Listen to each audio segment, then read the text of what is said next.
Assalomu alaykum, hurmatli radio anglag'uchilar. Yo'ruq sayillar saytimizga xush keldinglar. Men mazkur saytining programma riyosatchisi Qutlan.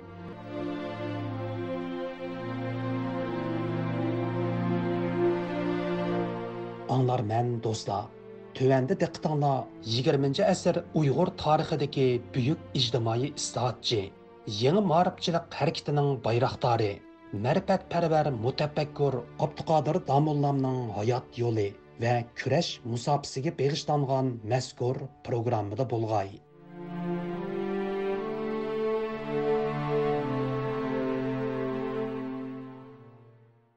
1880 yillarning boshlarida buyuk islohotchi va mutafakkur İsmail G'azpralining Qrim yarim orolidagi Baxchisaroyda yondirgan jadidchilik mash'ili uzun o'tmayla Qrimdan Qashqargacha bo'lgan butkul turk dunyosini yo'ritishga boshlagan edi. Yoshligida Qashqa, Qo'qon va Buxoro madrasalarida shuncha uzun yillar bosh cho'kirib tahsil ko'rgan Abduqodir Domollamning qalbini an'anaviy madrasa ma'rifining qetib qolgan usuli qadim metodi emas, balki Qrim va Qozondan yangragan islohot va fikr inqilobi uyg'otgan edi. O'rtaq Turkiy adabiy til bilan nashr qilinib, butkul turk dunyosini bir-biriga bog'lagan tatar matbuotlari bilan Qozon bosmasi shu mezgillarda Abduqodir Domollamdek baldur uyg'ongan munavvarlarning asarlarini yo'riqlikqa chiqaradigan porloq bir sahna bo'lib qolgan edi.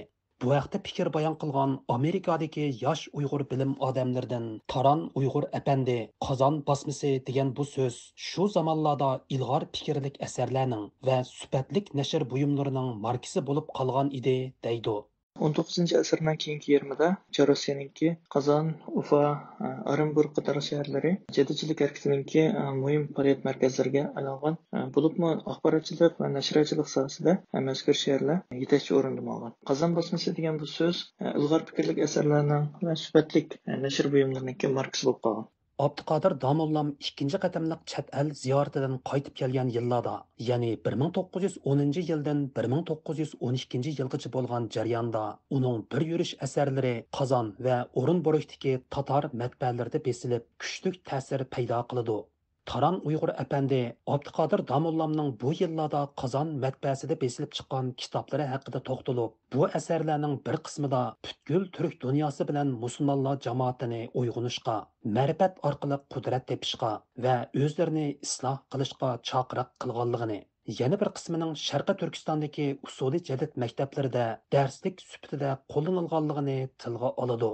Abduqodir Domollamning asarlaridan bir qanchasi mana shu matbaalarda besilib o'qirmanlarga ulashgan. Bularning ichida Aqaidi Zururiya, Tajvid Turki, Muxtasari Ibadati Islomiya, Tasilul Hisob qatorliq asarlar Qozon va O'rinboroqdagi Vaqt, Millat, Karimiya qatorliq matbaalarda besilib yo'riq ko'rgan. Bundan boshqa yana Abduqodir Domollamningki Shura jurnaliga besilgan adabiy bir musohiba nomli maqolasida Javohirul Hiqon va Miftahul Adab qatorliq asarlarningki Qo'qon shahrida besib chiqqanligini tilga oldi.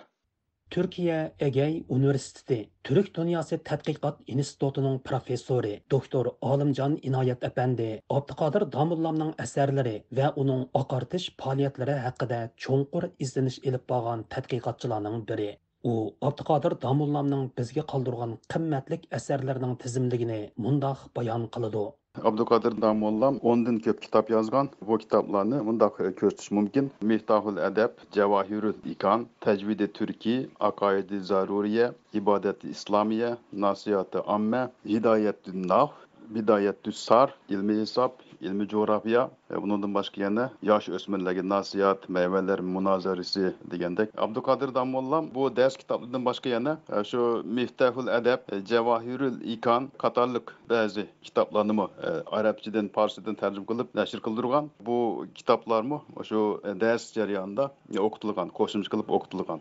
19 asrning oxirlaridan 20 asrning boshlarigacha bo'lgan jarayonda bir tarafdan musulmonlar dunyosining cho'kishi keltirib chiqargan passiv kayfiyat, ikkinchidan o'z-o'zini yengilashdan mahrum qolgan ishki zabulluq va jaholat, uchinchidan Manju Xitoy istilosining shafqatsiz asorati keltirib chiqargan mahkumlik tuyg'usi, xuddi Noshirvan Yavshub aytgandek, Sharqi Turkistonni dunyoning eng qorong'u va eng bechora bir bulung'iga aylantirgan edi. Taran Uyg'ur әпәнде ашу qorong'u yillarda Abduqodir Damollamning o'z asarlari orqali Sharqi Turkistonning ovozini turk musulmon dunyosiga anglatganligini ta'kidlaydi.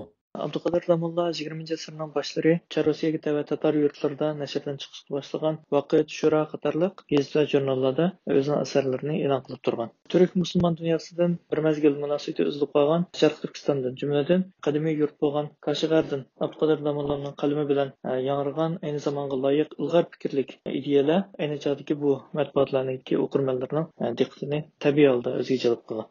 Professor Olimjon Inoyat әпәнде Abduqodir Damollamning qalamiga mansub asarlarning turk musulmon dunyosining uyg'onishi uchun yep-yangi fikr talqinlarini taqdim qilish bilan bir vaqtda yana o'z davrida oqartish harakatining eng muhim sahnasi bo'lgan usuli jadid maktablarining darsligi qilib qo'llanilganligini alohida eskartidi. Abdülkadir Damollarning bütün əsərlərini musulmonlarning uyg'onishi, yangilikqa yuzlanishi va qudrat tepishi uchun yozilgan deb qarash mumkin. Shundaqdimi tajvidi turkiy, sarf va naf, aqoidi zaruriya, talimul sabiyan, tashhil hisob, ilmi coğrafya qatorliq əsərlərini alayida tilga olish mumkin. Bu əsərlər usuli jadid maktablarida o'qitilgan darslik kitoblar edi. Turkcha o'qish, bolalar tarbiyasi, matematika ilmi, zarur qoidalar va coğrafya ilmi musulmonlarni Uyg'ur jamiyatini yangilikqa boshlaydigan amaliy ahamiyati nihoyatda cho'ng asarlar bo'lib hisoblanadi. Öz davridagi madrasa maktablarda arabcha, farscha o'qitish va Qur'on o'rgatish asos qilingan bo'lg'achqa turkiy tilidagi ona til ma'rifiga ahamiyat berilmagan edi.